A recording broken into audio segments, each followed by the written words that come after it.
என்னோடு கூட ஒரு வேத வசனத்தை யாவரும் சேர்ந்து வாசிக்க அன்பாய் கேட்கிறேன். மத்தேயு எழுதின சுவிசேஷம் இந்த மாதத்தின் வாக்குத்தத்த வார்த்தை 1ஆம் அதிகாரம் 23வது வசனம். புதிய ஏற்பாட்டின் முதல் பக்கம் எல்லாரும் எடுத்துக்கொள்ளுங்கள். மத்தேயு எழுதின சுவிசேஷம் 1ஆம் அதிகாரம் 23வது வசனத்தை நாம் எடுத்துக்கொள்ளுவோமாக. சேர்ந்து வாசிப்போமா? அவன் இதோ ஒரு கன்னிகை கர்ப்பவதியாகி ஒரு குமாரனை பெறுவாள், அவருக்கு இம்மானுவேல் என்று பெயரிடுவார்கள் என்று சொன்னான். இம்மானுவேல் என்பதற்கு தேவன் நம்மோடு இருக்கிறார் என்று அர்த்தமா? ஜெபிப்போம். அன்பின் பரலோக பிதாவே, இந்த நாளிலும் உமது வார்த்தையை, உமது மன்னாவை எங்களுக்கு தாரும். உமது பிள்ளைகள் உமக்குள் பலப்பட, உமது சத்தியத்துக்குள் பலப்பட, உமது கிருபைக்குள் பலப்பட அடியனை மறைத்து நீர் வெளிப்படும். தொடர்ந்து எங்களோடு பேசும். இயேசுவின் நாமத்தில் ஜெபிக்கிறோம் நல்ல பிதாவே, ஆமென்.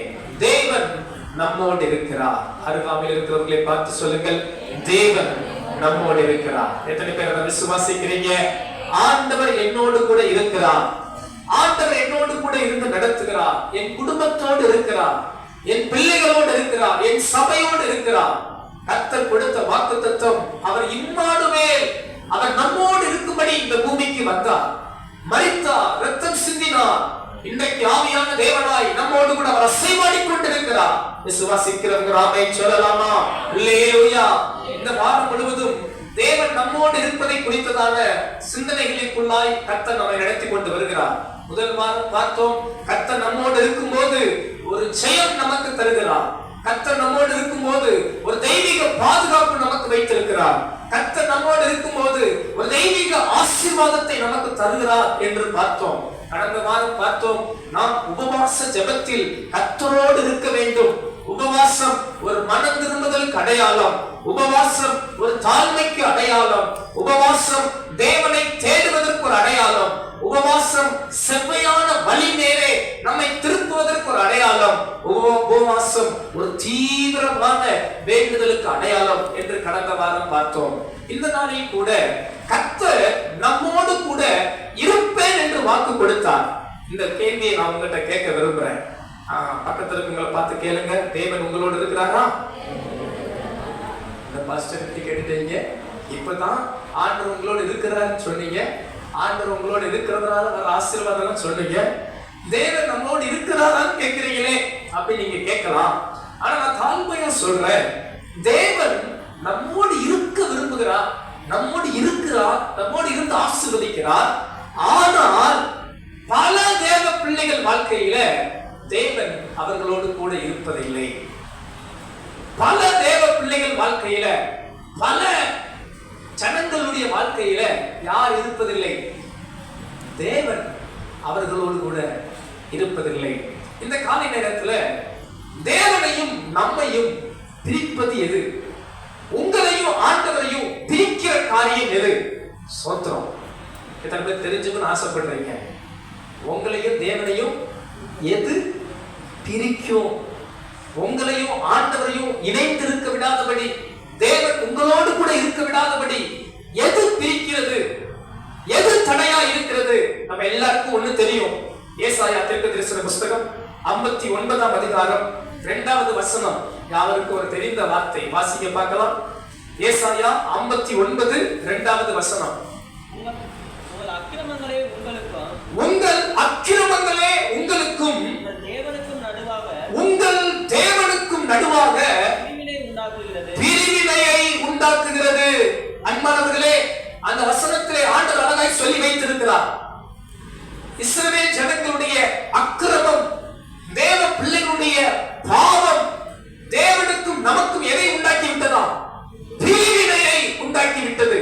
எத்தனை பேர் சொல்றீங்க? ஆமா சொல்றவங்க சொல்லுங்க. அப்ப எது நம்மளை விட்டு பிரிக்குது? சத்தமா சொல்லுங்களேன். அக்கிரமம். நம்ம புரியும்படி சொல்லணும்னா பாவம். சொல்லுங்க, எது கர்த்தரை விட்டு பிரிக்குது? பக்கத்துல பார்த்து சொல்லுங்க, உங்க பாவம். ஐயோ, கொஞ்சம் கஷ்டமா இருக்கும். உங்க பாவம் உங்களையும் ஆண்டவரையும் என்ன பண்ணிடுது? பிரிச்சுது. சோத்ரா, அல்லேலூயா. இது பொதுவான ஒன்று. ஆனா இன்னும் கொஞ்சம் ஆழமா ஒரு 5 காரியங்களை உங்களுக்குள்ள காண்பிக்க விரும்புகிறேன். எது உண்மையாகவே பாவம் என்பது ஒரு காமன் டேர்ம், பொதுவான வார்த்தை. உண்மையா எது உங்களை கர்த்தரை விட்டு பிரிக்குது, எது இன்றைய காலகட்டத்துல இன்றைக்கு இருக்கிற சபை பிள்ளைகள் வாழ்க்கையில, இன்றைக்கு இருக்கிற கர்த்தரை அறிந்து கொண்ட தேவ பிள்ளைகள் வாழ்க்கையில, இன்றைக்கு ஆண்டவரை ஆராதிக்கிற பிள்ளைகள் வாழ்க்கையில தேவனை விட்டு தூர பிரிக்கிற, தேவனை விட்டு விலக்குகிற, தேவனை விட்டு வெகு தூரமாய் கொண்டு செல்கிற சில காரியங்கள் என்ன? எடுத்து வாசிப்போமாக. முதலாவது ஒரு காரியம், லூக்கா எழுதின சுவிசேஷம் 10வது அதிகாரம் 39ஆம் வசனத்திலிருந்து வாசிக்கலாமாக. லூக்கா 10ஆம் அதிகாரம் 39ஆம் வசனத்திலிருந்து வாசிக்கலாம். அப்பொழுது மரியாள் என்னப்பட்ட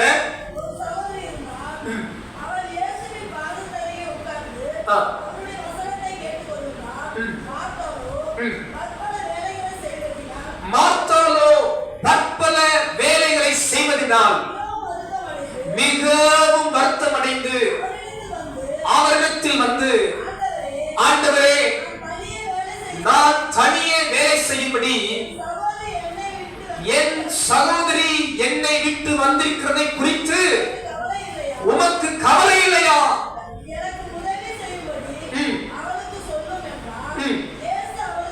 இயேசு மார்த்தாளுக்கு பிரதியுத்தரமாக, மார்த்தாளே, மார்த்தாளே, நீ அநேக காரியங்களை குறித்து கவலைப்பட்டு கலங்குகிறாய்.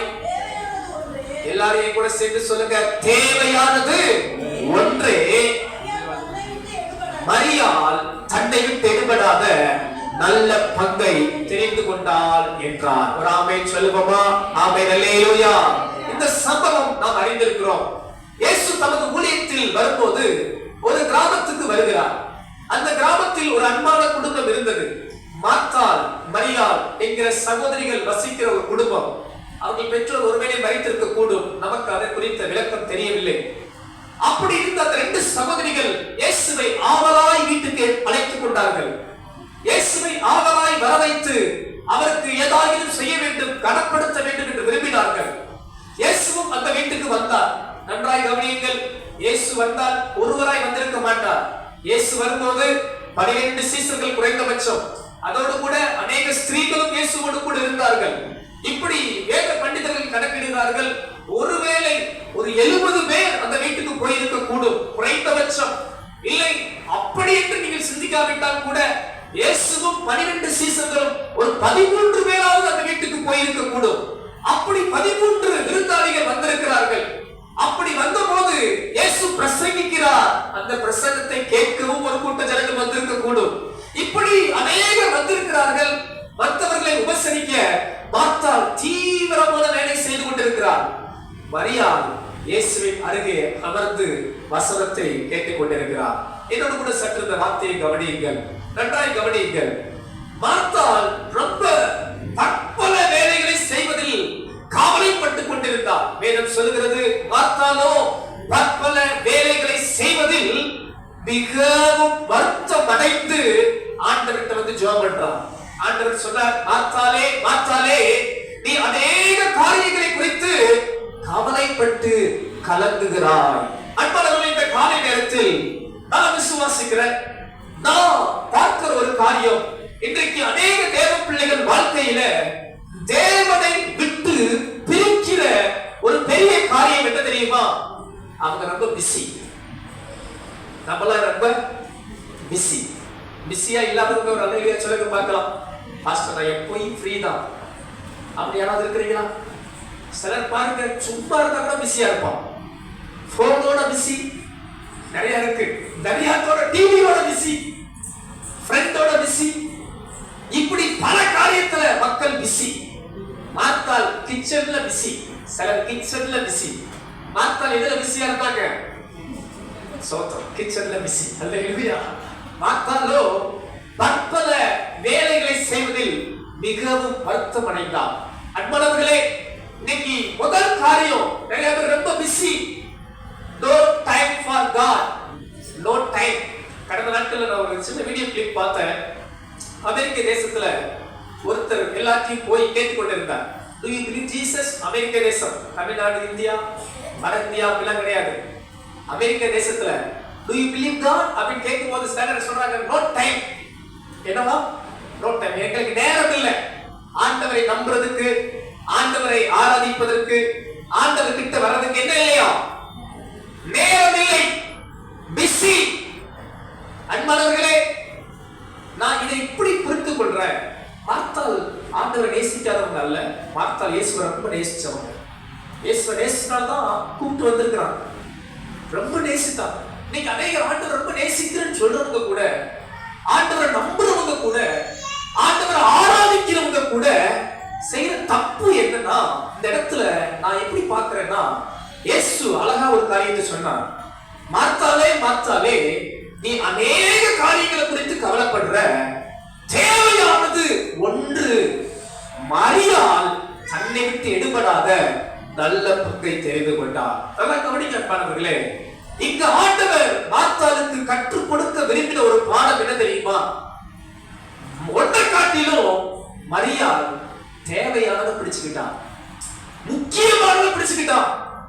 முக்கியமானத மரியாதை செஞ்சா, நீ செஞ்சது இவரை கம்பேர் பண்ணும்போது கொஞ்சம் கம்மி. இப்ப முதல் காரியம் என்ன கேட்டீங்கன்னா, தேவனை விட்டு இன்றைக்கு இருக்கிற தேவ பிள்ளைகள் பிரிந்து போகிற முதல் காரியம் என்னன்னா, தேவனுக்கு முக்கியத்துவம் கொடுக்காமல் இருப்பது, ஆண்டவருக்கு ஃபர்ஸ்ட் பிரையாரிட்டி கொடுக்காம இருப்பது. ஜெபிக்கணும் நடப்பாங்க, ஆண்டவரை நேசிப்பாங்க, ஆண்டவரை நம்புவாங்க, வேத வாசிக்கணும் நடப்பாங்க. இருந்தாலும் கர்த்தர் கிட்ட வர்றதுக்கு அவங்க முக்கியத்துவம் கொடுக்காததுனால பல வேலைகளை செஞ்சு செஞ்சு செஞ்சு செஞ்சு செஞ்சு வருத்தப்பட்டு இயேசுவுக்கும் அவங்களுக்கும் கொஞ்சம் டிஸ்டன்ஸ் எப்போதுமே இருக்கும். ஆனா சிலர் மரியாள் போல இயேசுவுக்கு முக்கியத்துவம் கொடுத்து வேலை கிடக்கட்டும், அது பார்த்துக்கலாம், அது நடக்க வேண்டிய இடத்துல நடக்கும், இயேசு இருக்கும்போது இயேசு கிட்ட உட்கார்றதுதான் முக்கியம் என்று சொல்லி இயேசுவின் பாதத்தில் அமர்கிறவர்களாக இருப்பார்கள். இந்த காலை நேரத்துல நான் உங்கள்கிட்ட ஒவ்வொருவருக்கும் கேட்கிற ஒரு காரியம், நீங்க இயேசுக்கு எந்த அளவுக்கு முக்கியத்துவம் கொடுத்திருக்கிறீங்க? இயேசு உங்களோடயே இருக்கணுமா? இயேசு உங்ககிட்டயே இருக்கணுமா? இல்ல இயேசு உங்களுக்கு தூரமா போகணுமா? இயேசு உங்களுக்கு தூரமா போறதுக்கு ஒரு காரணம், நீங்க அவருக்கு முக்கியத்துவம் கொடுக்கலனா இயேசு உங்களுக்கு தூரமா போக வாய்ப்பு இருக்கு. நீங்க இயேசுவுக்கு 2வது, 3வது, 4வது, 5வது, 6வது இடம் கொடுத்தீங்கன்னா இயேசு உங்களை விட்டு தூரம் போயிடுவார். சிலருக்கு முதலிடம், சிலர் நீங்க கூட சிலருக்கு உங்க வாழ்க்கையில முதலிடம் வேலையா இருக்கலாம். அன்பானவர்களே, இயேசு நீங்க 2வதா வச்சிருக்கலாம், இயேசு நீங்க தூரமா இருக்கிறீங்க.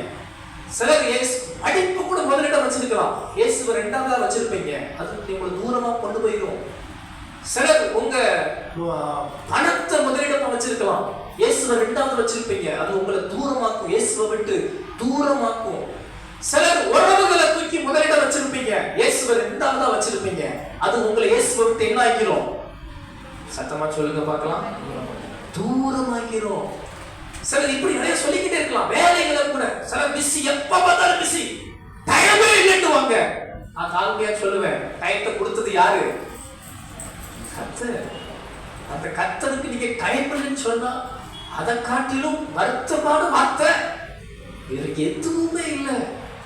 அப்ப தேவனை நம்மை விட்டு பிரிப்பது எது என்னன்னு கேட்டீங்கன்னா, நீங்க கர்த்தருக்கு முக்கியத்துவம் கொடுக்காம நான் ரொம்ப பிஸி, நேரம் இல்லை அப்படின்னு நீங்க இருந்தீங்கன்னா, மாணவர்களை சாரி டு சே தட் உங்களோட கூட தேவன் என்ன பண்ண முடியாது, இருக்க முடியாது.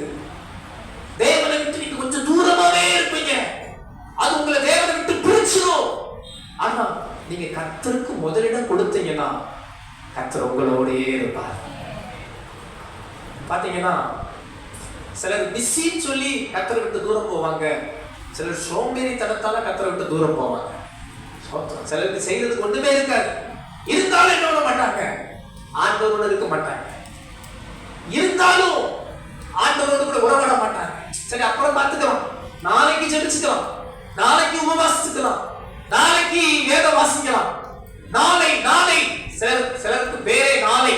பக்கத்துல பாசுங்க, சிலருக்கு பேரே என்னது? நாளை. ஏதாவது சின்னடா படிக்கலையா, நாளைக்கு படிச்சுக்கலாம் பாஸ்டர். என்னப்பா உபவாசிக்கலையா? நாளைக்கு உபவாசம் பண்ணிக்கலாம். என்ன வேலைக்கு போகலையா? நாளைக்கு வேலைக்கு போய்க்கலாம். சோதனை எல்லாமே நாளை. அவங்க வாயில வர வார்த்தையில இப்ப நாளை அப்புறம். சிலர் அவங்க வார்த்தையிலே அப்புறம். அன்பானவர்களே, உங்க வாழ்க்கையின் ஆசீர்வாதத்துக்கு தடையா அதுதான். நாளை நாளை என்று வாழக்கூடாது. இன்று ரட்சணிய நாள். சிலர் பாருங்க, ஞானஸ்நானம் கிடைக்கலையா? நாளைக்கு எடுத்துக்கலாம். நாளைக்கு வரும் வரல யாரு கண்டா? சோத்திரம். இன்றைய ரட்சணிய நாள். இன்றைக்கு கர்த்தர் உங்களுக்கு என்ன சொல்றாரோ அதை செய்யுங்க. தள்ளி போடாதீங்க. சோம்பேறித்தனத்துக்கு இடம் கொடுக்காதீங்க. சிலர் சொல்லுவாங்க, அடுத்த மாசத்துல இருந்து பாருங்க பாஸ்டர், அடுத்த மாசத்துல நானும் பாக்குறேன். அடுத்த மாசம் அதே வார்த்தை தான் சொல்லுவாங்க. எனக்கு தெரிஞ்ச ஒரு குடும்பம் இருக்கு. ரசிக்கப்படாதவங்க. அவங்க நான் சந்திக்கும் போதெல்லாம் ஒரு கண்ணீர் வடிப்பாங்க. அடிச்சு என் கையை பிடிச்சு, பாஸ்டர் அடுத்த வாரம் பாருங்க சர்ச்சில் இருப்பேன்னு சொல்லுவாங்க.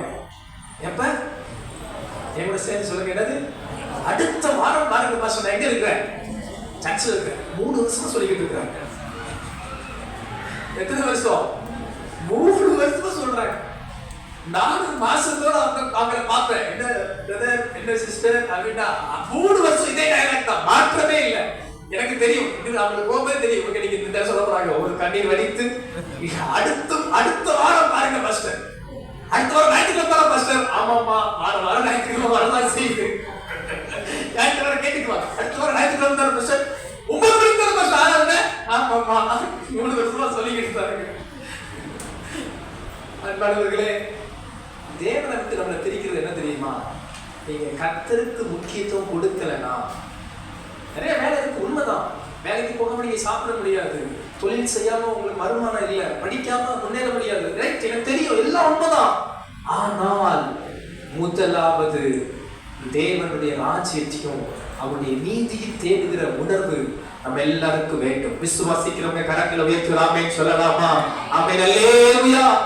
எத்தனை பேர் பாருங்க, தானியேல் பிரதானி, ஒரு பெரிய தேசத்தின் பிரதானிகளில் ஒருவன். ஆனா பாருங்க, தான் செய்து வந்த ஜெபத்தை விடவே இல்லை. தான் செய்து வந்தபடியே தினந்தோறும், எனக்கு அவரை கண்டா கொஞ்சம் பொறாமையா தான் தெரியுது.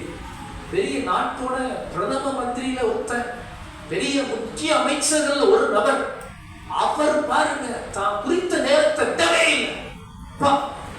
அந்த டைம்ல எப்படியே ஒரு ராஜா கூப்பிட்டு இருக்கலாம், இல்ல முக்கியமான அலுவல் வந்திருக்கலாம், நிறைய காரியம் இருந்திருக்கலாம். பாருங்க, ஒரு முறை சட்டமே போட்டுட்டான். சாமி கும்பிட்டா, ஜெபம் பண்ணுனா, சர்ச்சுக்கு போனா செத்துருவ, சிங்கத்துல போட்டுருவேன் சட்டம் இருந்தாலும் பாருங்க, அப்பா கர்த்தருக்கு முக்கியத்துவம் கொடுத்தா. அன்பானவர்களே, தேவனை உங்களை விட்டு பிரிக்கிற காரியம் என்னன்னு தெரியுமா? அவருக்கு முக்கியத்துவம் கொடுக்காம இருந்தீங்கன்னா உங்களை விட்டு தேவன் தூரம் போய்விட வாய்ப்பு இருக்கிறது. அவர் போகல, நம்ம தான் தூரம் போறோம். நம்ம தான் கர்த்தரை விட்டு கொஞ்சம் கொஞ்சமா தூரம் போக வாய்ப்பு இருக்கிறது. இந்த காலை நேரத்துல கர்த்தருக்கு முக்கியத்துவம் கொடுக்கிற ஒரு தேவ பிள்ளையாய் நீங்களும் நானும் மாற கர்த்தர் விரும்புகிறார். விசுவாசிக்கிறவங்க ஆமென் சொல்லுங்க, அல்லேலூயா. பக்கத்துல இருக்கவங்க கையை பிடிச்சு சொல்லுங்க, உங்க வாழ்க்கையில எது முக்கியமோ இல்லையோ, இயேசு ரொம்ப முக்கியம். தேவையானது ஒன்று, இயேசுவை தேடுவோம். கரம் உயர்த்தி அல்லேலூயா சொல்லலாமா? அல்லேலூயா. எது தேவனையும் நம்மையும் பிரிக்கிறது? தேவனுக்கு முக்கியத்துவம் கொடுக்காத தன்மை தேவனையும் நம்மையும் பிரிக்கிறது. 2வது காரியம் வாசியுங்கள். யோசுவாவின் புஸ்தகம் 7ஆம் அதிகாரம் 12வது வசனம். சீக்கிரமா வாசிங்க. யோசுவா 7ஆம் அதிகாரம் 12ஆம் வசனம்.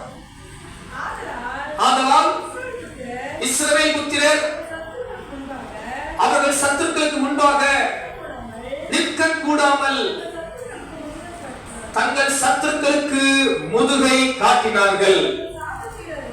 அவர்களிடத்திலே சாபத்தீடான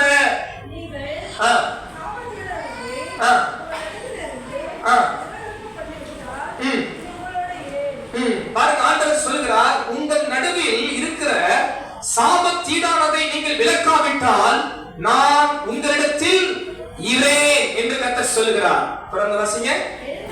எழுந்திரு, ஜனங்களை பரிசுத்தம் பண்ணி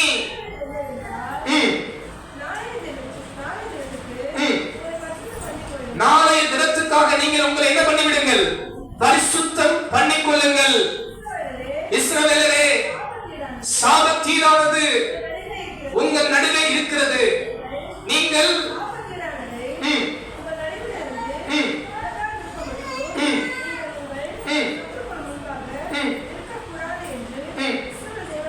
இஸ்ரவேலின் தேவனாகிய கர்த்தர் சொல்லுகிறார். ஒரு ஆமென் சொல்லுவோமா?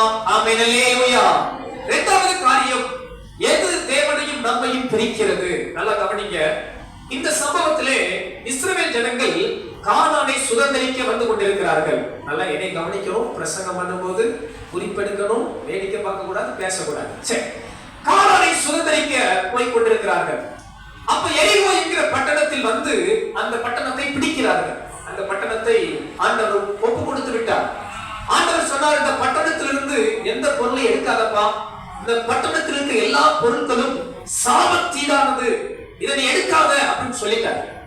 ஆனா அப்ப இஸ்ரவேல் ஜனங்களுக்குள்ள போன ஒரு மனுஷன், ஆகான் என்கிற ஒரு மனுஷன் என்ன பண்றான்னா, அங்க இருக்கிற சில பொருளை இச்சித்து நல்ல விலை உயர்ந்த பாபிலோனின் சால்வை, வெள்ளி, தங்கம் அதெல்லாம் எடுத்து என்ன பண்றான்னா தான் வீட்டுக்குள்ள மறைச்சு வச்சிருக்கான்.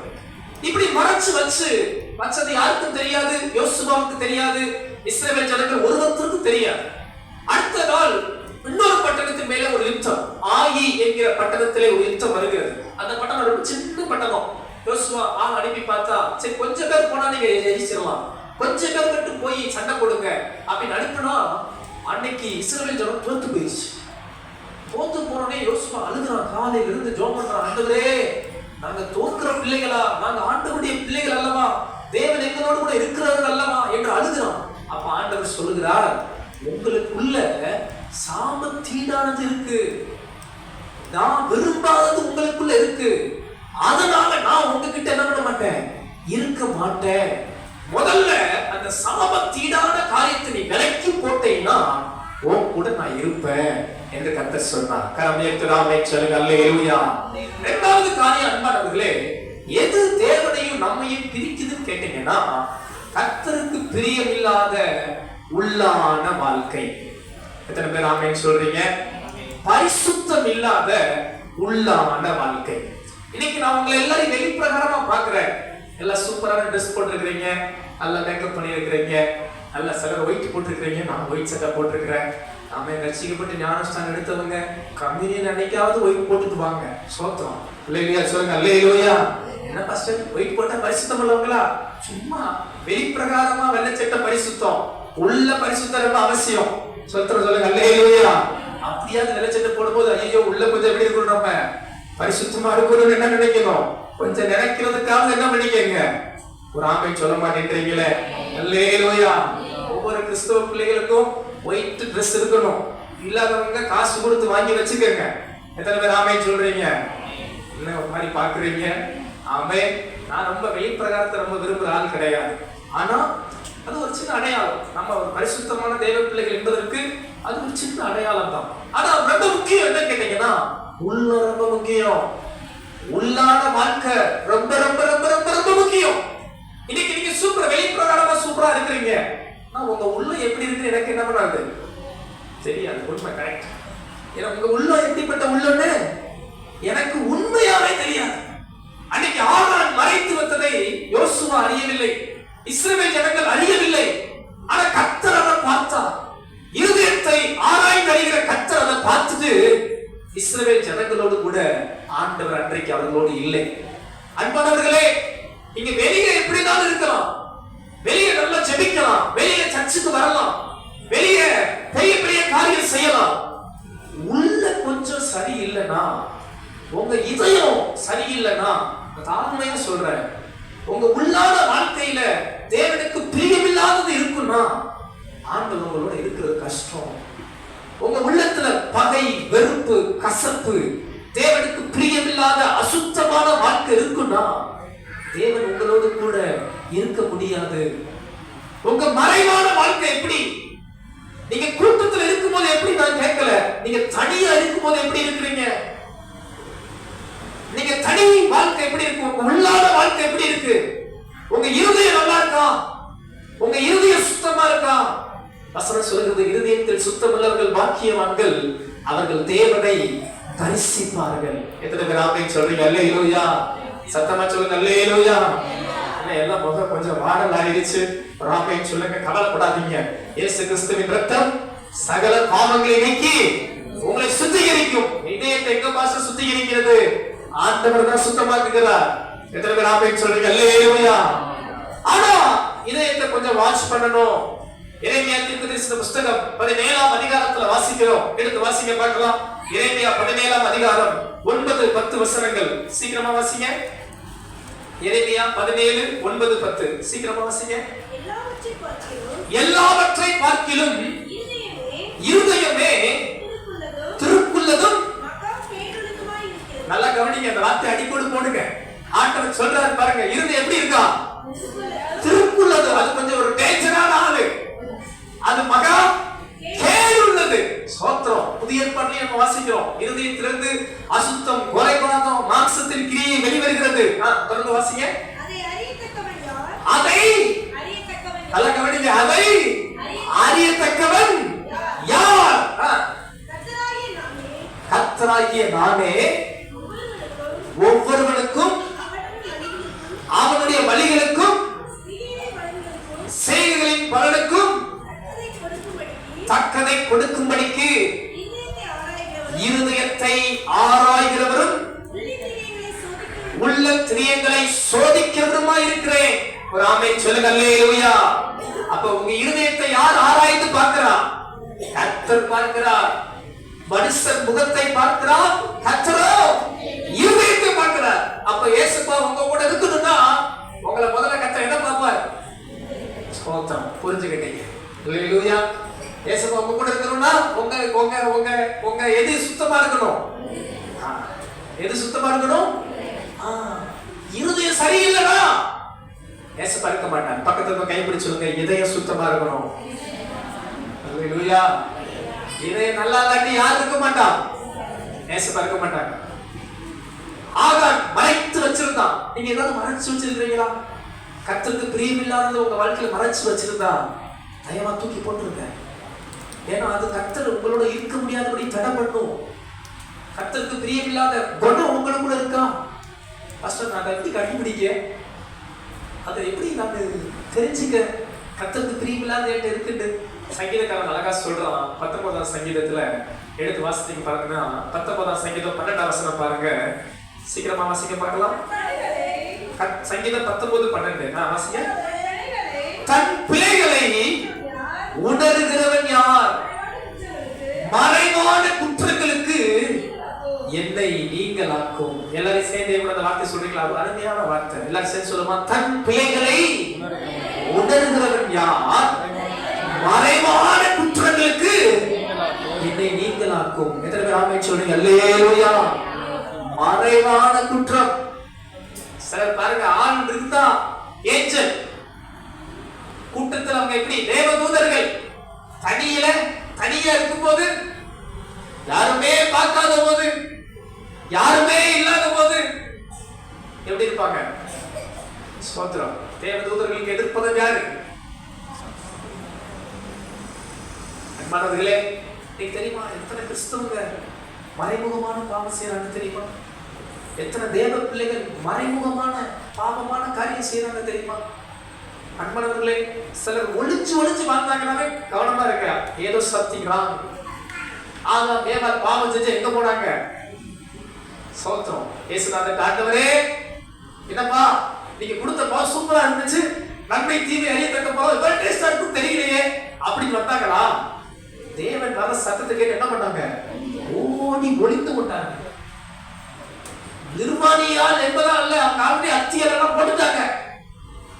குற்ற உணர்வு, மறைவான பாவம் அவங்களை கர்த்தர் முன்னாடி வர வைக்க விடல.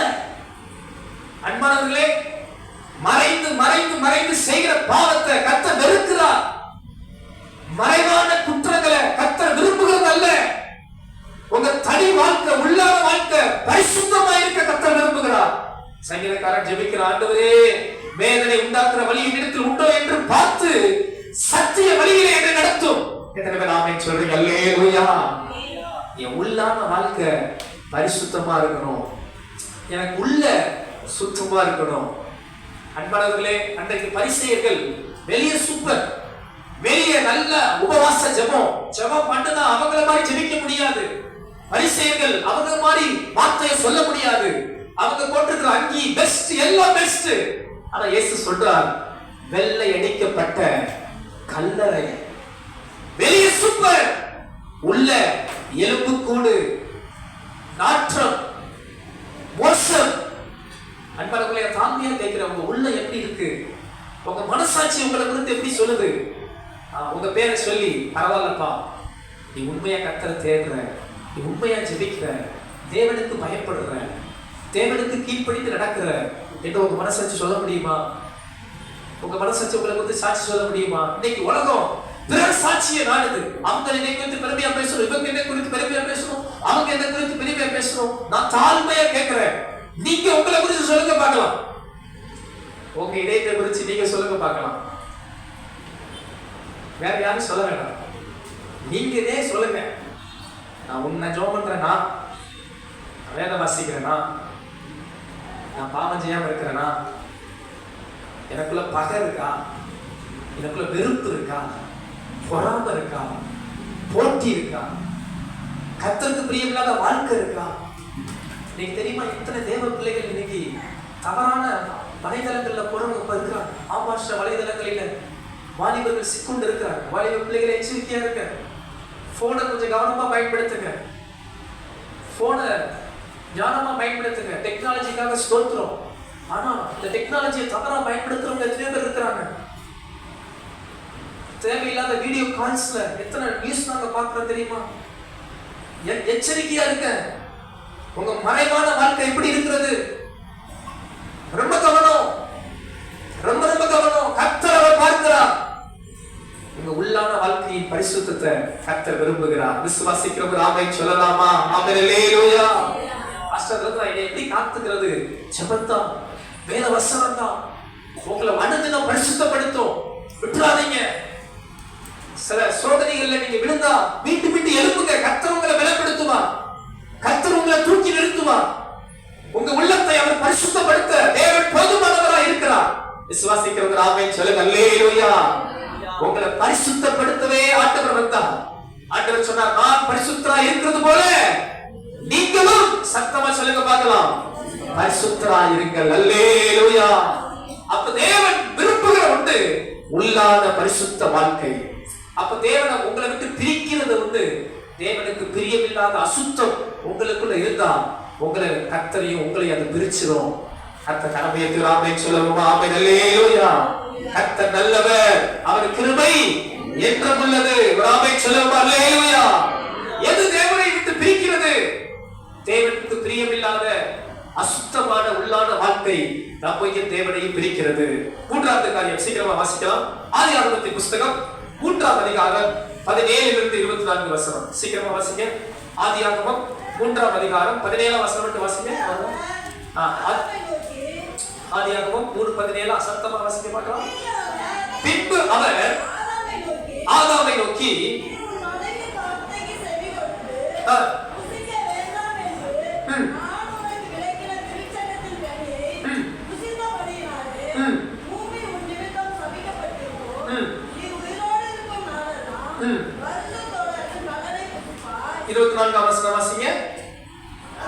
அவர் மனுஷனை துரத்தி விட்டு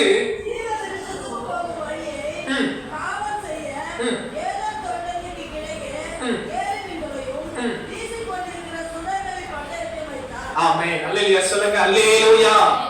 மூன்றாவது காரியம் ரொம்ப சிம்பிள். எது கர்த்தரை விட்டு நம்மை விட்டு பிரிக்கிறது? கீழ்ப்படியாமை. சொல்லுங்க, எது? கீழ்ப்படியாமை. அல்லேலூயா. சத்தியத்தை 1000 முறை பேசினாலும் நமக்கு கீழ்ப்படிதல் வர்றது ரொம்ப கஷ்டம். சொல்லுங்க எல்லாரும், ரொம்ப கஷ்டம். ஆதாம் ஏவாளுக்கு தேவன் கொடுத்த ஒரே கட்டளை. இன்னைக்கு நமக்கு கூட இருக்கு, நிறைய செய்யணும்னு ஆசைப்படுவோம், நிறைய ஜாப் பண்ணணும், வேலை வாசிக்கணும், நிறைய பேசுறோம். அன்னைக்கு ஆதாம் ஏவாளுக்கு தேவன் கொடுத்த கட்டளை எத்தனை? பாக்குறீங்க எத்தனை? ஒரே நிபந்தனை. என்ன நிபந்தனை? கனியை மட்டும் புசிக்க கூடாது. அந்த ஒண்ணு செய்ய முடிஞ்சுச்சா? ஒண்ணு செய்ய முடிஞ்சுச்சா? அவங்களால என்ன பண்ண முடியல, செய்ய முடியல. கீழ்ப்படியாம என்ன பண்ணாங்க? அதையும் பறிச்சு சாப்பிட்டாங்க. ரிசல்ட் என்ன? 24 வசனம் பார்க்கிறோம். அவர்களை என்ன பண்ணாரா கர்த்தர்? ஏதேனை விட்டு சோத்திரம் துரத்தி விட்டார். ஆங்கில வேதாகமத்துல ரெண்டு கொஞ்சம் அருமையா இருக்கும். God kicked out, எத்தி தள்ளி விட்டாரா. ஏதேன் தோட்டத்துக்கு என்ன பண்ணிட்டாரா? எத்தி தள்ளி விட்டாரா. ஓடு முதல்ல. அன்பானவர்களே, கீழ்ப்படியாமை நம்மையும் தேவனையும் தூரப்படுத்திடும். நமக்கும் தேவனுக்கும் பெரிய இடைவெளியை உண்டாக்கிறோம். கீழ்ப்படியாத குணம் கர்த்தருக்கு ஒரு நாளும் பிடிக்காது. சவுலை கர்த்தர் ராஜாவை ஏற்படுத்தினார். அவன் எதிர்பார்த்ததை சவுல் செய்யல. தீர்க்கதரிசி போய் சொல்றார், சாமுவேல் தீர்க்கதரிசி, பலியை பார்க்கிலும் கீழ்ப்படிதலே உத்தமம், ஆட்டு கடாக்களை இடப்புகையை பார்க்கிலும் செவி கொடுத்தலே உத்தமம். ராஜாவா இருந்த ஆளையை கர்த்தர் என்ன பண்ணிட்டாரு? ஓப்பா, நீ ராஜாவா இருக்க தகுதியே இல்லை. என்ன உனக்கு இல்ல? கீழ்ப்படிதல் இல்ல. அதனால உனக்கு என்ன இல்ல? தகுதி இல்ல. உன்னை நான் புறத்தள்ளிட்டேன், நீ என்னை விட்டு போயிரு. அது கர்த்தர் தள்ளிட்டார். கீழ்ப்படியாதவர்கள் தேவனுக்கு தூரமானவர்கள். யோனா கீழ்ப்படியல, எங்க போய் மாட்டிக்கிட்டார்? மீன் வயிற்றுக்குள்ள மாட்டிக்கிட்டார். சில தேவ பிள்ளைகள் இன்னும் நல்லா மீன் வயிற்றுக்குள்ள தான் இருக்கிறாங்க. நிறைய பேர் இருக்கதான் இருக்கிறீங்க. பக்கத்துல போய் சொல்லுங்க, நீங்க மீன் வயிற்றுக்குள்ள இருக்கிறீங்களா? எங்க இருக்கிறீங்க? சிலருடைய வாழ்க்கை எங்கதான் இருக்கு? மீன் வயிற்றுக்குள்ளதான் இருக்கு. மீன் வயிற்றுக்குள்ள இருந்தாலும் அவனாலும் பரவாயில்ல, அங்கேயாவது ஜோம் பண்ணி மறுபடியும் வெளியே போட. நம்ம மீன் வயிற்றுக்குள்ள பழகிட்டாங்க. யோனா இருந்தது 3 நாள். நம்ம 30 வருஷம் இருந்தாலும் பரவாயில்ல, 4 நாளும். எத்தனை பேருக்கு புரியுது நான் சொல்றது? புரிஞ்சவங்கள வலையா சொல்லுங்க பார்க்கலாம். நிறைய பேருக்கு மீன் வயிறு என்ன ஆயிடுச்சு? பழகி போச்சு. அன்பானவர்களே, கீழ்ப்படியாமை நம்மை கர்த்தரை விட்டு தூரப்படுத்து. கீழ்ப்படியாத குணம் தேவனுக்கு பிடிக்கவே முடியாது. சாலமோனையே கர்த்தர் பார்த்து 2 தடவை சொல்லி பார்த்தார், கேட்கல. கர்த்தர் அவர்கிட்ட பேசவே இல்லை. அன்பானவர்களே, நீங்க சில நேரங்களில் தேவ பிள்ளைகள் ஆண்டவர் அசால்ட்டா நினைச்சிருவாங்க. அடிக்கடி கடிந்து கொள்ளப்பட்டும் தன் பிடரையை கடினப்படுத்துகிறவன் சகாயமின்றி சடுதியில் என்ன வரான்? நாசமடைவான். அன்பர்களே, ஆண்டவர்களுக்கு உணர்த்தி உணர்த்தி பேசி பேசி கொண்டிருக்கும் போது செவி கொடுக்க தயங்காதீங்க, கீழ்ப்படிய தயங்காதீங்க. கீழ்ப்படிதல் உங்களை உயர்வுக்கு கொண்டு போகும். கீழ்ப்படிதல் உங்களை ஒரு பெரிய ஆசீர்வாதத்துக்கு கொண்டு போகும். கீழ்ப்படிதல் உங்களை தேவன் கிட்ட நெருங்கி சேர்க்கப்படும். கீழ்ப்படியாமை உங்களையும் தேவனையும் பிரிச்சிடும். ஒரு காரியத்தை சொல்ற, நல்லா கவனிக்க. நீங்க கீழ்ப்படியாத போதெல்லாம் கர்த்தருக்கு எதிர் திசையில போறீங்க. எத்தனை பேர் ஆமென் சொல்றீங்க? நீங்க கீழ்ப்படிச்சீங்கன்னா கர்த்தரோடு இருப்பீங்க. நீங்க கீழ்ப்படியலனா யாருக்கு எதிர் திசையில இருக்கிறீங்க? கர்த்தருக்கு எதிர் திசையில இருக்கிறீங்க. அப்ப கீழ்ப்படியாமை உங்களையும் தேவனையும் என்ன பண்ணிடும்? பிரிச்சிடும். கரமேற்று ஆமென் சொல்லுங்க. அல்லேலூயா. ஒரு தீர்மானம் எடுக்கிறீங்களா? உங்க வாழ்க்கையில கர்த்தருடைய வார்த்தைக்கு கீழ்ப்படிகிறதுல மாத்திரம் குறைஞ்சு போயிடாதீங்க. எல்லாரும் நெஞ்சில கை வச்சு இந்த சித்த ஜெபம் எடுப்போமா? நானும் ஆண்டவர் சமூகத்துல ஜெபிக்க விரும்புற ஒரு காரியம், உங்க வார்த்தைக்கு நான் எப்போதும் கீழ்ப்படிய ஆண்டவரே. எல்லாரும் கண்களை பிடி ஜெபம் பண்ணுங்க பார்க்கலாம். தகப்பனே, நான் உங்க வார்த்தைக்கு எப்போதும் கீழ்ப்படிய எனக்கு உதவி செய்யும் ஐயா, எனக்கு உதவி செய்யும் ஐயா. உங்க வாழ்க்கையின் குறிக்கோள் தேவனுக்கு கீழ்ப்படிதலா இருப்பதாக. கரம் உயர்த்தி அல்லேலூயா சொல்லுங்க. அல்லேலூயா. பக்கத்துல சொல்லுங்க, வாழ்க்கையின் குறிக்கோள் என்னது? கர்த்தருக்கு கீழ்ப்படி. ஒரு வார்த்தை சொல்லும் கர்த்தாவே, எங்க வாழ்க்கையெல்லாம் செழிப்பாகுதே. ஒரு வார்த்தை சொல்லும் கர்த்தாவே. அல்லேலூயா. எங்க வாழ்க்கை செழிப்பாகுன்னு சொல்ற நிலையை சொல்லுங்க பார்க்கலாம். இந்த பாட்டு எழுதுன ஒரு இடையில ஒரு வரியை விட்டுட்டார். என்ன வரி சொல்லுங்க பார்க்கலாம். ஒரு வார்த்தை சொல்லும் கர்த்தாவே, நான் கீழ்ப்படியும் போது என் வாழ்க்கையெல்லாம் என்ன ஆகும்? அதை கட் பண்ணிட்டு நம்ம நல்லா பாடிடுறோம். எத்தனை பேர் ஆமென் சொல்றீங்க? எத்தனை பேர் புரிஞ்சுக்கிட்டீங்க? தண்ணீரை போய் ஊற்று, போய் செஞ்சனால்தான் அங்க மாறாவின் தண்ணீர் எல்லாம் மதுரமா மாறும். வெறுமையான தண்ணீர் எப்படி மாறும்? திராட்சரசமா மாறும். தண்ணியை கொண்டு போய் ஊத்துலாட்டி நடந்திருக்குமா? சொல்ற வார்த்தைக்கு கீழ்ப்படியும் போதுதான் அங்கே ஒரு ஆசீர்வாதம். கரமையத்தில் ஆமென் சொல்லுங்க. அல்லேலூயா. கீழ்ப்படிச்சிருவேன் பாஸ்டர் அப்படின்னு சொல்ற அல்லேலூயா சொல்லுங்க பார்க்கலாம். நாங்க சாதாரணமா நினைக்காதீங்க, நாங்களாம் வெறும் சேனைகள். கரமேற்று ஆமென் சொல்லுங்க.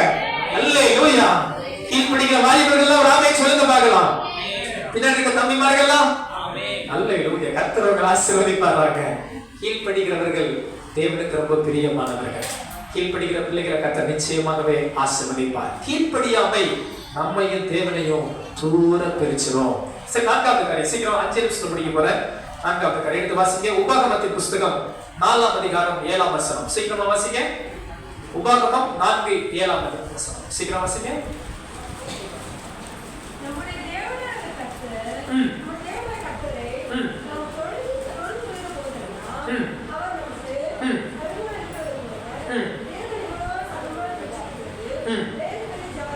ஆமென். உபாகமம் 4ஆம் அதிகாரம் 7ஆம் வசனத்தை பாருங்க. அழகா இந்த வசனம் சொல்லுகிறது, நாம் கர்த்தரை தொழுது கொள்ளும் போதெல்லாம். நன்றாக வசனத்தை பாருங்க. நம்முடைய தேவனாகிய கர்த்தரை நாம் தொழுது கொள்ளுகிற போதெல்லாம். எங்களோட சேர்ந்து எல்லாரும் வாசிக்கிறீங்களா? நம்முடைய தேவனாகிய கர்த்தரை நாம் தொழுது கொள்ளுகிற போதெல்லாம் அவர் நமக்கு சமீபமா இருக்கிறது போல.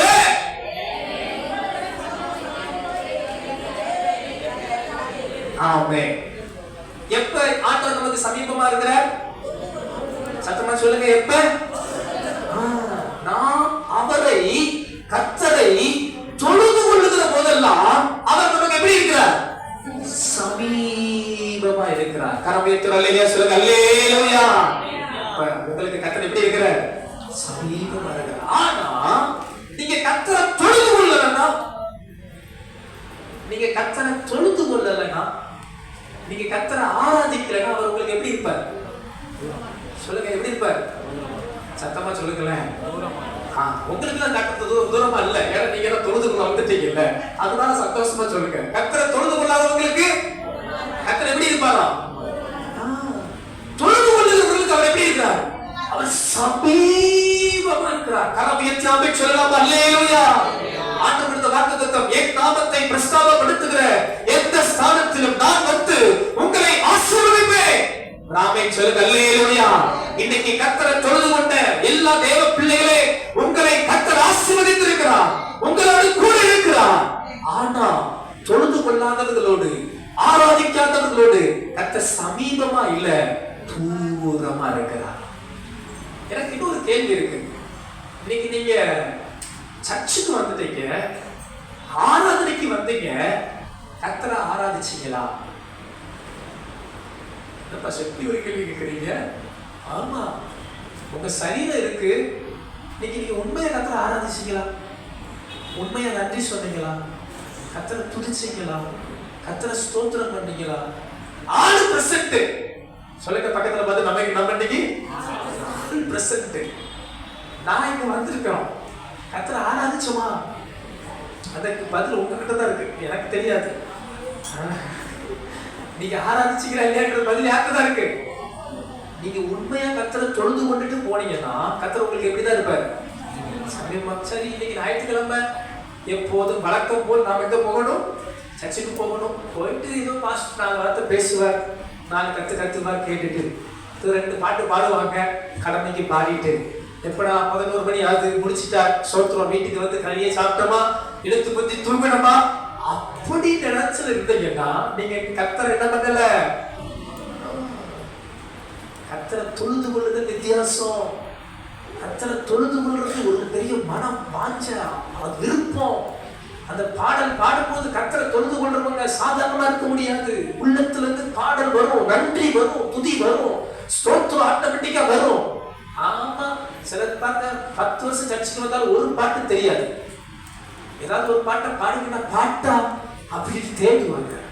காணிக்கை பாட்டு பாட யாராவது வாங்கன்னு சொன்னா, ஐயோ எதையோ வந்து பாஸ்டர் 10,000 ரூபாய் காணிக்கை கேட்ட மாதிரி மூஞ்சி திருப்பதாங்க. நீங்க யாரும் பாக்கிட்டு இல்ல, ஓ பாக்கிட்டு இல்ல, காணிக்கை கேட்கலமா, காணிக்கை பாட்டு வந்து பாடுறத கூப்பிட்டோம் அப்படின்றது. ஏன் பாட்டு தெரியல?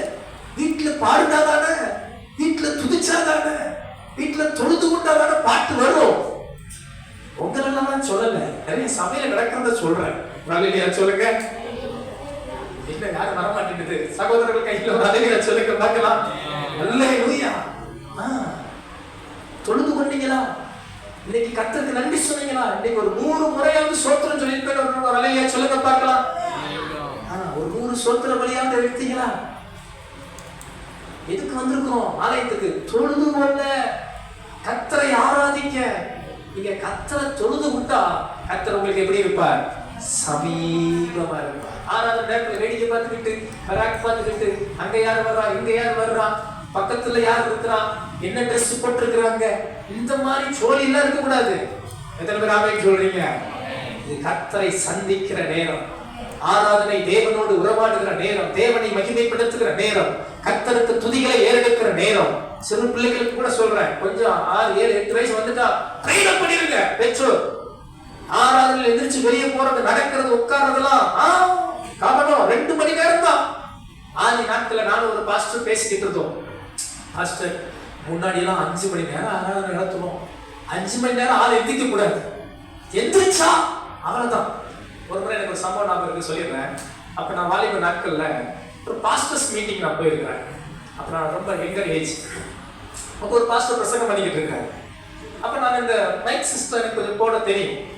அப்ப எங்க சர்ச் மூலமா அந்த பெரிய லேவியர் முகாம் அது நாட்கள் நடக்கும். பாஸ்டர் பேரு மறந்துட்டாங்க. அந்த நான் மைக் செட் போட்டுக்கிட்டு இருக்கேன். அப்ப உட்கார்ந்து இருக்கும்போது நான் சொல்றது 15 வருஷம் இருக்கும். அப்ப நான் எந்திரிச்சு பாருங்க, அந்த பாஸ்டர் பிரசங்கம் பண்ணவருடைய கை பார்த்தேன். ஐயோ, நாடு எல்லாம் கப்பிச்சு போயிட்டாங்க. என் பக்கத்துல இன்னொரு பாஸ்டர் இருக்கிறாரு. தம்பி அப்படியே உட்கார்ந்துருக்க, குறிச்சு நகட்டுறாதீங்க, உட்கார்ந்து தலையை குடிச்சுக்கங்க, இல்லாட்டி அவ்வளவுதான் அப்படின்னாரு. ஐயோ, நானும் பெரிய குற்றம் பண்ணிட்டனோ அப்படின்னு என்ன பண்ணிட்டேன், உட்கார்ந்துட்டேன். அந்த பாஸ்டர் 5 நிமிஷம் பிரசங்கம் பண்ணல. 5 நிமிஷம் என்னைய பார்த்தேன். பார்த்து ஆராதனையில எந்திரிச்சிங்க அப்படின்றாரு. சோத்திரம். அப்பதான் தெரிஞ்சிச்சு ஆராதனை என்ன பண்ணக்கூடாது.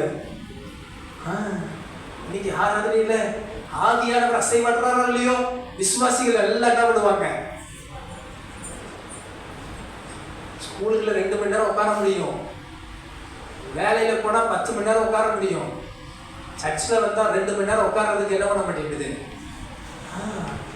நிறைய பேருக்கு மனசு வர மாட்டேங்குது துதிக்கிறதுக்கு. பாருங்க, தேட்டருக்கு போனா கையை தட்டி அப்படின்னு என்னமோ சொல்லி அதெல்லாம் பண்ண முடியும். சர்ச்சில் வந்து கையை தட்டி ஏசு நல்லவன் சொல்றதுக்கு நிறைய வாலிப பிள்ளைகளுக்கு என்ன வர மாட்டேங்குது, வார்த்தை வர மாட்டேங்குது. சண்டை போடும் போது வர்ற சத்தம், கர்த்தரை துதிக்கும் போது என்ன பண்ண மாட்டேங்குது, வர மாட்டேங்குது.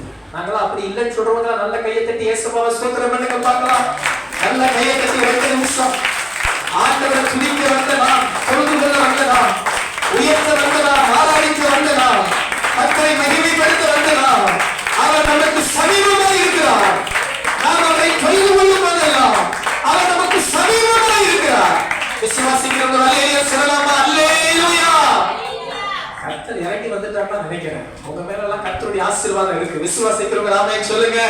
அல்லேலூயா. பாருங்க, அப்ப எது நம்மை விட்டு கர்த்தரை விட்டு பிரிக்கும் கேட்டா, அவரை தொழுது கொள்ளாமல் இருந்தால், ஆலயத்துக்கு வராமல் இருந்தால், கர்த்தரை தேடாமல் இருந்தால், நம்மை விட்டு தூர போகிற ஒரு அனுபவம் நமக்கு வந்துவிடும். கடைசி ஒரே ஒரு காரியம் எடுத்து வாசிங்க. யாக்கோபு 4ஆம் அதிகாரம் 4ஆம் வசனம். சீக்கிரமா வாசிங்க.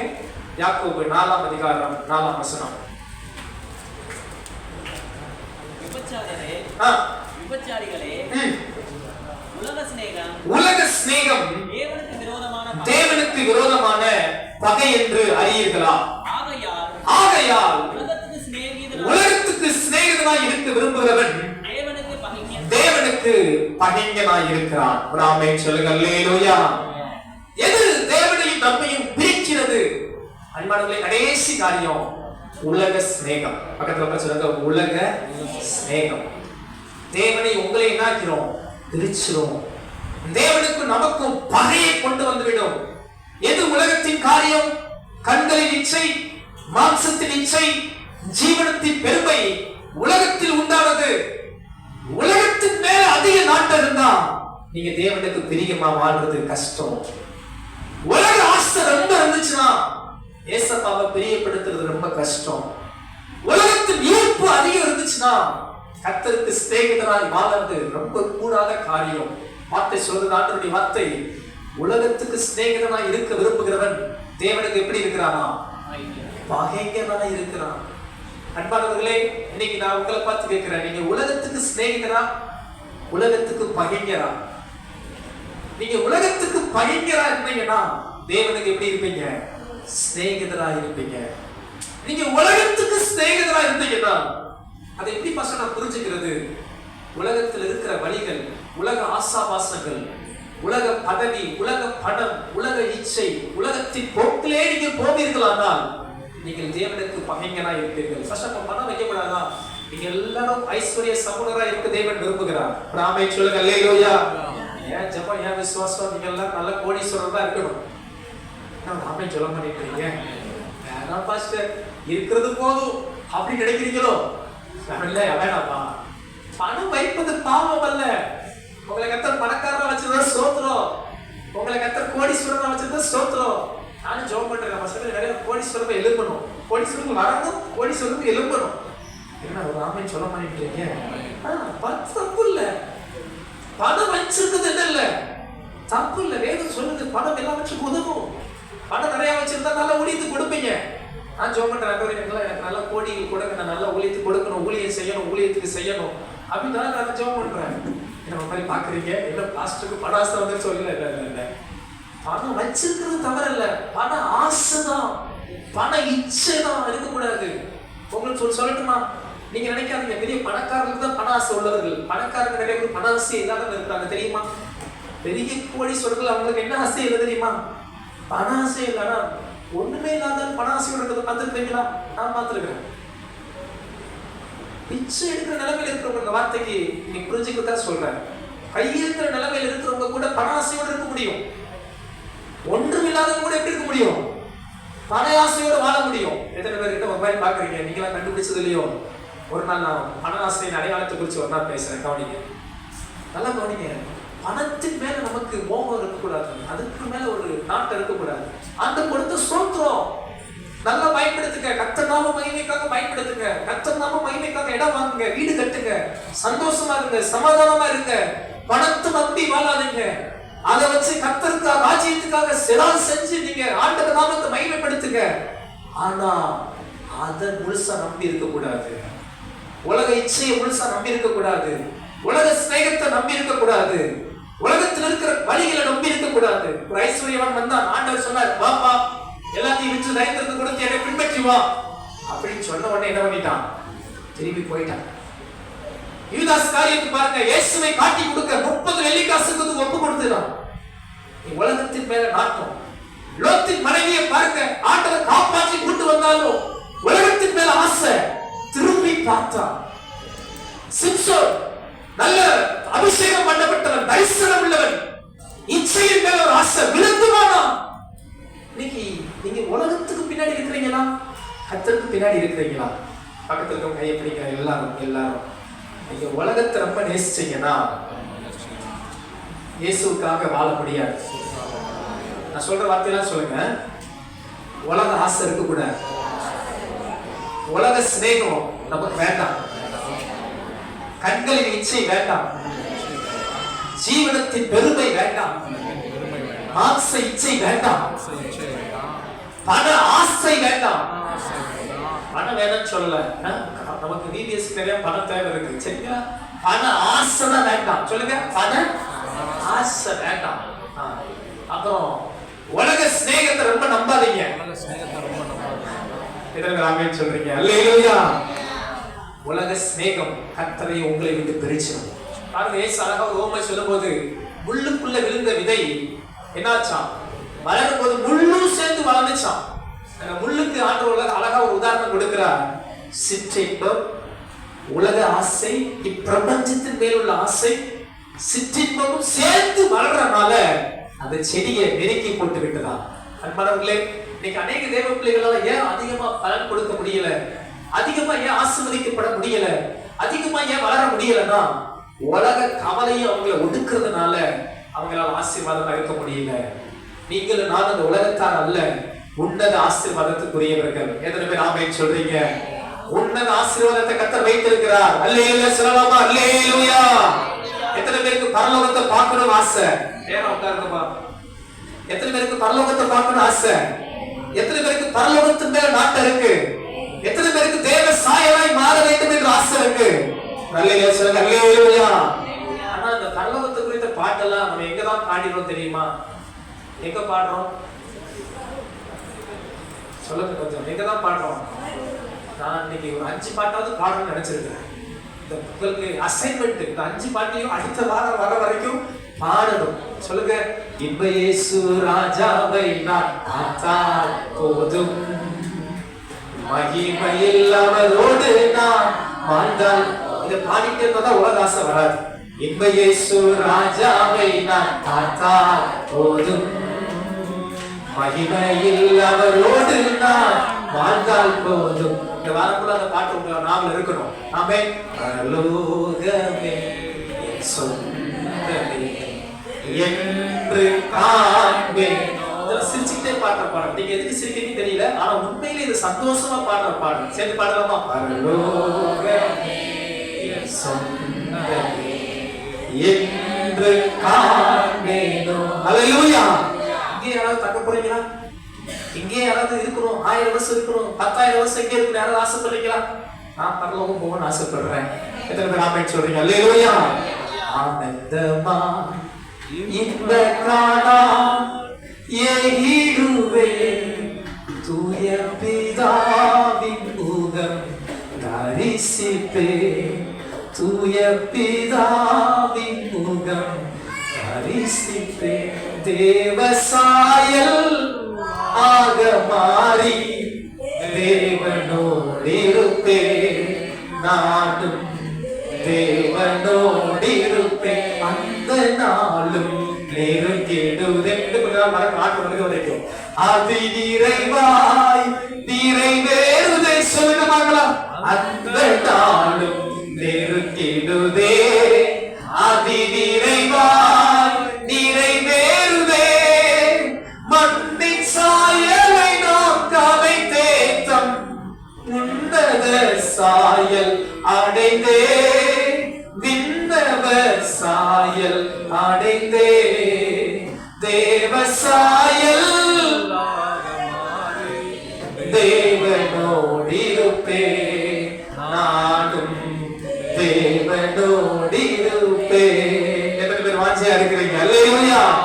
தேவனே நான் உமரண்டையில் இன்னும் நெருங்கி சேர்வதே என் ஆவல் பூமியில். எத்தனை பேர் ஆமென் சொல்றீங்க? அல்லேலூயா. பாருங்க, உலகத்தின் மேன்மையெல்லாம் ஒண்ணுமே இல்லை. உன்னத ஆசீர்வாதம் நிரந்தரமானது. நான் நகைச்சுவைக்காக சொல்ல, இந்த பாடல் இந்த வாரம் முழுவதும் நீங்க பாடுங்க. உங்களை அந்த பரிசுத்தத்துக்கு நேரே நடத்தும்.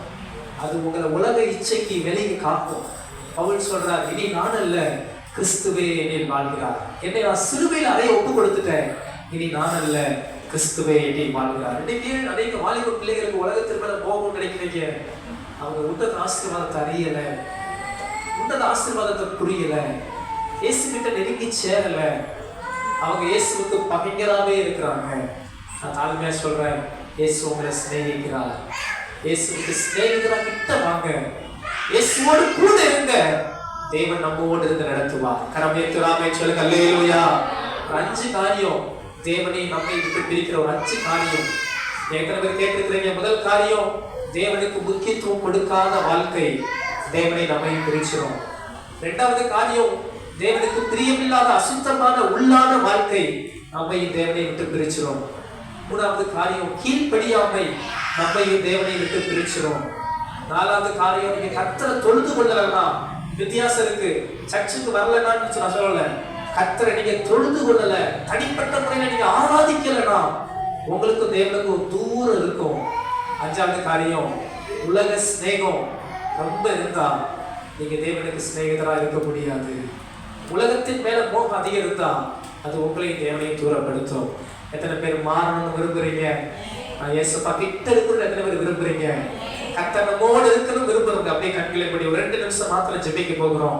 எல்லாரும் கண்களை மூடி ஆண்டவரே நாங்கள் உம்மோடு இருக்கிற கிருபையை தாரும் ஐயா. எல்லாரும் சத்தத்தை உயர்த்தி ஸ்தோத்திரப்படுங்க பார்க்கலாம். தேவன் நம்மோடு இருக்கிறார். நல்ல சத்தத்தை உயர்த்தி ஸ்தோத்திரப்படுங்க. தேவன் நம்மோடு இருக்கிறார். நல்ல சத்தத்தை உயர்த்தி எல்லாரும் இன்றைக்கு காலை ஆராதனைக்கு வந்திருக்கிற தேவ பிள்ளையே, கர்த்தர் உன்னோடு இருக்கவே விரும்புகிறார். கர்த்தருக்கு நீ முதலிடம் கொடுக்கும் போது, நீ கர்த்தருக்கு பிரியமாய் வாழும் போது, நீ கர்த்தருக்கு கீழ்ப்படியும் போது, நீ கர்த்தரை தொழுது கொள்ளும் போது, நீ கர்த்தரை நேசிக்கும் போது, அவர் உன்னோடு கூட இருப்பார். அவர் உன்னை விட்டு விலக மாட்டார். அவர் உன்னை கைவிடவும் மாட்டார். நல்ல கரங்களை தட்டி 2 நிமிடம் நல்ல கர்த்தரை துதிப்போம். நல்ல முழுவதோடு கூட பின்னாடி இருக்கிற தம்பிகள் கூட பேசாதீங்கப்பா. கர்த்தருடைய ஆராதனை நேரத்தில் நல்ல கர்த்தரை துதிங்க. 2 நிமிஷம் நல்ல கர்த்தரை துதிங்க. எனக்குள்ள கீழ்ப்படியாம இருக்கக்கூடாது. எனக்குள்ள அசுத்தம் இருக்கக்கூடாது. எனக்குள்ள பாவம் இருக்கக்கூடாது. நான் கர்த்தரை தொழுவதாக இருக்கக்கூடாது. நான் கர்த்தருடைய வார்த்தைக்கு பயந்து கீழ்ப்படிந்து நடக்கிற கிருபையை கர்த்தர் எனக்கு கொடுப்பாராக. ஒரு அக்காபா ஷகதரகலபா. கர்த்தர் உன்னோடு கூட இருந்து உன்னை நிச்சயமாகவே ஆசீர்வதிப்பார். உன் தலையை உயர்த்துவார். உன்னை மேலாக்காமல் தலையாக்குவார். உன்னை கீழாக்காமல் மேலாக்குவார். உன் குடும்பம் ஆசீர்வாதமா இருக்கும். உன் தொழில் ஆசீர்வாதமா இருக்கும். உன் பிள்ளைகள் ஆசீர்வதிக்கப்படுவார்கள். உன் கையின் பிரயாசத்தை கர்த்தர் ஆசீர்வதிக்க போகிறார்.